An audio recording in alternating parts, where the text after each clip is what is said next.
தி open mic நிகழ்ச்சிக்கே உங்க எல்லாரையும் வரவேற்கிறோம்.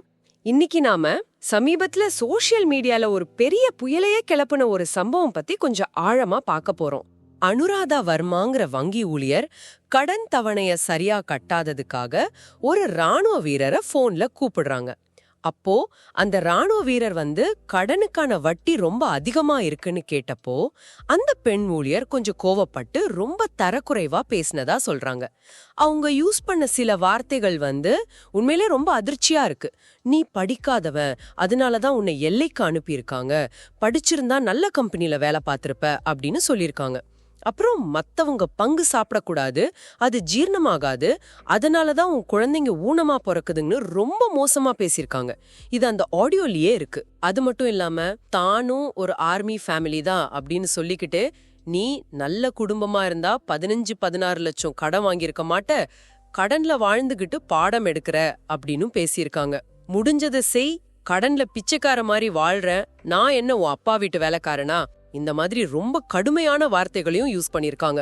இந்த சம்பவத்துல ரெண்டு பக்கமுமே கம்யூனிகேஷன் இன்னும் பெட்டரா இருந்திருக்கலாம். கடன் வாங்கினவங்க சைட்ல இருந்து பார்த்தா இந்த மாதிரி அவமரியாதையான பேச்சை கேட்கும்போது அமைதியா இருக்கிறது கஷ்டம்தான். ஆனாலும் நிதானத்தை விடாம இருக்கிறது முக்கியம். அந்த வீரர் எப்படி ரியாக்ட் பண்ணாருன்னு முழுசா நமக்கு தெரியாது. ஆனா பொதுவா இந்த மாதிரி சூழல்ல பேச்ச அமைதியா வேற பக்கம் திருப்ப பார்க்கலாம். முடியலன்னா அந்த ஊழியரோட தப்பான நடத்தை பத்தி வங்கியோட ஹையர் அத்தாரிட்டிஸ் கிட்டயோ இல்ல குறை தீர்ப்பு மையங்களையோ முறையா கம்ப்ளைண்ட் பண்ணணும். அதிக வட்டியோட எடுக்கிற கடன் ஒருத்தரை எந்த அளவு நிதி நெருக்கடி மற்றும் மன உளைச்சலுக்கு ஆளாக்கும் என்பதற்கு இது ஒரு நல்ல உதாரணம்.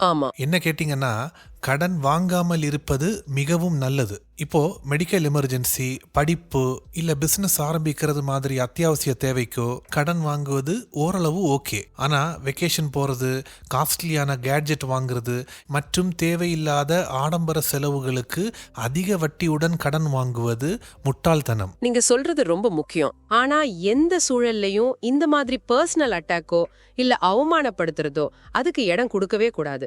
நாம இங்க யார் பக்கம் சரி யார் தப்புன்னு சொல்ல வரல. ஆனா இந்த மாதிரி ஒரு பேச்சுவார்த்தை முறையே தப்பு, ஏத்துக்க முடியாததுன்னு அழுத்தமா சொல்லணும். இது மாதிரி நடக்காம தடுக்க என்ன செய்யணுங்கிறதுலதான் நம்ம கவனம் இருக்கணும்.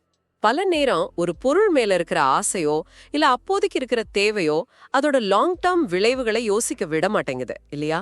குறிப்பா இந்த இஎம்ஐ ஆப்ஷன்ஸ் இருக்கும்போது மாசம் மாசம் கட்டுற தொகை பார்க்க கம்மியா தெரியறதுனால மொத்தமா எவ்வளவு பெரிய கடன் சுமை இருக்குன்னு நிறைய பேர் உணர்றதே இல்ல.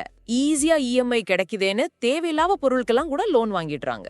ஆமா, அதனாலதான் எந்த கடன் வாங்குறதுக்கு முன்னாடியும் ஆன்லைன்ல இஎம்ஐ கால்குலேட்டர்ஸ் இருக்கு இல்லையா, அதை யூஸ் பண்ணி வட்டியோட சேர்த்து மொத்தமா திரும்ப எவ்வளவு கட்ட போறீங்க என்பதை கணக்கு பார்த்து வச்சிருக்கணும். மாசம் எவ்வளவு கட்டுறோம்னு மட்டும் பார்க்க கூடாது. அது நம்ம பட்ஜெட்டுக்குள்ள வருமா, கட்ட முடியுமான்னு யோசிங்க. முடிஞ்சா உங்க சேவிங்ஸை யூஸ் பண்ண முடியுமா, இல்லைன்னா வட்டி இல்லாம உங்க ஃப்ரெண்ட்ஸ் ஆர் ஃபேமிலிஸ் கிட்ட உதவி கேட்க முடியுமான்னு பாருங்க. ஆனா அவங்க கிட்ட உதவி கேட்கறதுக்கு முன்னாடி வாங்கின கடனை திருப்பி அடைக்க முடியுமா அதையும் யோசித்து பாருங்கள். திருப்பி கொடுக்க முடியும் என்றால் மட்டுமே கடன் வாங்குங்கள். ஒரு ஃபினான்ஷியல் சேஃப்டி நெட் இருந்தா இந்த மாதிரிப்பட்ட பிரச்சனைகளை நாம் தவிர்க்கலாம். சரி, தேவை அறிந்து கவனமா கடன் வாங்கணும். ஓகே, அடுத்ததா அந்த loan agreements, terms and conditions பத்தி என்ன? ஏன்னா அந்த வீரர் வட்டி விகிதத்தை பத்தி தானே சந்தேகம் கேட்டார். ஆமா, எந்த ஒரு லோன் அக்ரிமெண்ட்ல கையெழுத்து போடுறதுக்கு முன்னாடியும் அதில் இருக்கிற எல்லா கண்டிஷன்ஸையும் முக்கியமா அந்த சின்ன எழுத்துல பிரிண்ட் பண்ணிருப்பாங்களே, அதையெல்லாம் பொறுமையா படிக்கணும். இன்ட்ரெஸ்ட் ரேட் எவ்வளவு, அதெல்லாம் ஃபிக்ஸ்டு ரேட்டா, அதாவது லோன் முடியறது வரைக்கும் ஒரே மாதிரி இருக்குமா, இல்லைன்னா வேரியபிள் ரேட்டா, மார்க்கெட் நிலவரத்துக்கு ஏற்றவாறு ஏறி இறங்குமா, அப்படி ஏறி இறங்கினால் எவ்வளோ வரைக்கும் போக வாய்ப்பு இருக்கு, இது இல்லாம மறைமுக கட்டணங்கள், லேட்டா கட்டணா ஃபைன், சீக்கிரமா லோனை முடிக்க நினைச்சா அதுக்கு பெனால்ட்டின்னு ஏதாவது இருக்கா, இதெல்லாம் நீங்க லோன் எடுக்கிறதுக்கு முன்னாடி தெளிவா தெரிஞ்சுக்கணும். இந்த பிக்ஸட் வேரியபிள் ரேட் வித்தியாசம் ரொம்ப முக்கியம்.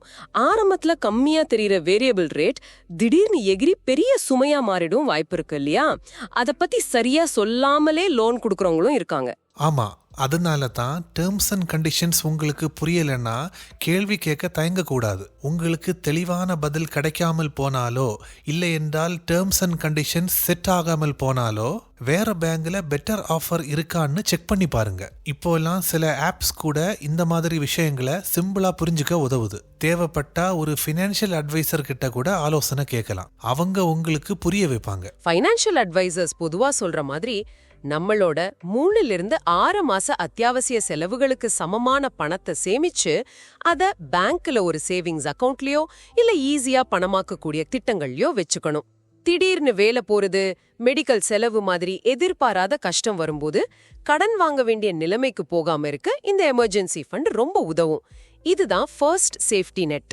ரெண்டாவதா, ஒருவேளை நீங்க ஏற்கனவே கடன் வாங்கி அதை திருப்பி கட்டுறதுல கஷ்டப்படுறீங்கன்னா பிரச்சனை பெருசாகிற வரைக்கும் வெயிட் பண்ண கூடாது.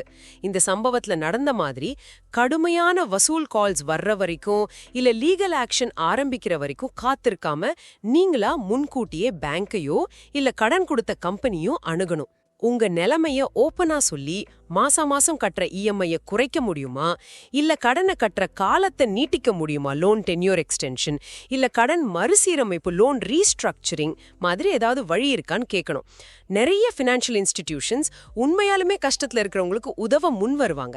நாம கொஞ்சம் ப்ரோஆக்டிவா இருக்கணும். ஆமா, தேவைப்பட்டா ஃபினான்ஷியல் கவுன்சிலிங் எடுத்துக்கலாம். இந்தியால தேசிய நிதி கல்வி மையம், national centre for financial education, NCFE மாதிரி அமைப்புகள் இலவசமாவும் நம்பகமான முறையிலையும் ஃபைனான்ஸ் சம்பந்தமான ஆலோசனைகளையும் கல்வியும் கொடுக்கறாங்க.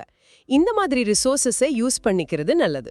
இந்த மொத்த டிஸ்கஷனோட மைய செய்தியை தொகுத்து பார்த்தா இது 2 முக்கிய விஷயங்களை சொல்லுது. 1, புத்திசாலித்தனமான திட்டமிட்ட ஃபைனான்ஷியல் மேனேஜ்மெண்ட். 2, நம்ம சக மனிதர்களை அவங்க எந்த நிலைமையில இருந்தாலும் கண்ணியத்தோடையும் மரியாதையோடையும் நடத்துறது. இது 2ம் ஒன்னோட ஒன்னு தொடர்புடையது. ஃபைனான்ஷியல் பிரச்சனை மன அழுத்தத்தை தரும். அந்த மன அழுத்தம் நம்ம நடத்தைய பாதிக்கலாம். அதே மாதிரி அவமரியாதையான நடத்தை ஃபைனான்ஷியல் பிரச்சனைகளை இன்னும் மோசமாக்கலாம். இதுல இருந்து நாம கத்துக்கிட்டு உடனடியா செய்யக்கூடிய சில விஷயங்கள் இருக்கு. உங்க மாசாந்திர வரவு செலவை ட்ராக் பண்ணுங்க. பட்ஜெட் போட்டு செலவு பண்ணுங்க. தேவையில்லாத செலவு குறைங்க. கடன் வாங்கணும்னா நல்லா ரிசர்ச் பண்ணி ரூல்ஸ் அண்ட் கண்டிஷன்ஸை புரிஞ்சுக்கிட்டு திருப்பி கட்டுற கெப்பாசிட்டி இருக்கான்னு பார்த்துட்டு முடிவு பண்ணுங்க. ரொம்ப முக்கியமா எந்த சூழல்லையும் யார்கிட்ட பேசினாலும், அது கஸ்டமர் கேர் கால் ஆனாலும் சரி, நம்ம கூட வேலை செய்யறவங்களோட பேசினாலும் சரி, மரியாதையை முதல்ல வைங்க. அமைதியான தெளிவான பேச்சு பல சிக்கல்களை தவிர்க்கும். கடைசியா இந்த உரையாடலை முடிக்கிறதுக்கு முன்னாடி உங்களை யோசிக்க வைக்க ஒரு கேள்வியை கேட்கணும்னு நினைக்கிறேன். தனிநபர்களோட ஃபினான்ஷியல் லிட்ரஸி, அதாவது நிதி அறிவுக்கும் விழிப்புணர்வுக்கும் வங்கிகள் மாதிரி பெரிய நிறுவனங்கள் அவங்க கஸ்டமர்ஸை நடத்துற விதம், அவங்க ஊழியர்களுக்கு கொடுக்கற ட்ரெயினிங்க்கும் நடுவுல ஒரு பெரிய கேப் இருக்கிறத இந்த சம்பவம் காட்டுதா? ஒரு பக்கம் மக்களுக்கு கடன் விதிமுறைகள் பத்தின புரிதல் சரியா இல்லாம இருக்கிறதும், இன்னொரு பக்கம் நிறுவனங்கள் கடன் வசூல் மாதிரி கஷ்டமான சூழல்களை கையாள அவங்க ஊழியர்களுக்கு சரியா பயிற்சி கொடுக்காம இருக்கிறதும் இந்த மாதிரி விரும்பத்தகாத நிகழ்வுகளுக்கு முக்கிய காரணமா இருக்குமோ? இத பத்தி நீங்க என்ன நினைக்கிறீங்க? மிக ஆழமான கேள்வி. எல்லாரும் யோசிக்க வேண்டிய விஷயம் இது. இந்த விவாதம் நிறைய பேருக்கு உபயோகமா இருக்கும்னு நினைக்கிறேன். நீங்க கேட்ட இந்த அலசல் பத்தி உங்க கருத்துக்களையும் ஃபீட்பேக்கையும் theopenmicpodcasts@gmail.com என்ற முகவரிக்கு அனுப்புங்க. மீண்டும் சந்திப்போம். நன்றி. நன்றி.